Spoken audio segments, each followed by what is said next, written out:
Schedule போட்டதுக்கு அப்புறம் அது என்னப்பா சனிக்கிழமை சனிக்கிழமை சனிக்கிழமை அப்படின்னு ஒண்ணு ஸ்டார்ட் ஆச்சு. அது ஒண்ணும் இல்ல, உங்க எல்லாரையும் வந்து பார்க்கும்போது உங்களுக்கு எந்த விதமான டிஸ்டர்பன்ஸும் இருந்துடக்கூடாது.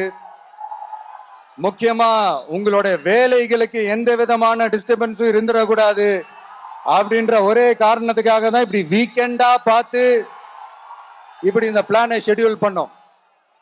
லீவு நாட்கள்ல ஓய்வு நாட்கள்ல வரணும்ன்றதா அந்த எண்ணமே.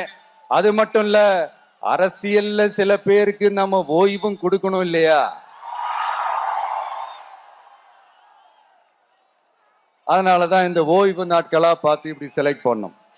சரி, இப்ப நம்ம மக்களை சந்திக்கிறதுக்கு, நம்ம சொந்தங்களை சந்திக்கிறதுக்கு எத்தனை கட்டுப்பாடுங்க. அந்த இடத்துல பர்மிஷன் இல்ல, இந்த இடத்துல பர்மிஷன் இல்ல. ஆனா அதுக்கான காரணங்கள்லாம் நீங்க கேட்டீங்கன்னா சொத்தையான காரணமா இருக்கும். அங்க பேசக்கூடாது, இங்க பேசக்கூடாது, 5 நிமிஷம் தான் பேசணும், 10 நிமிஷம் தான் பேசணும்.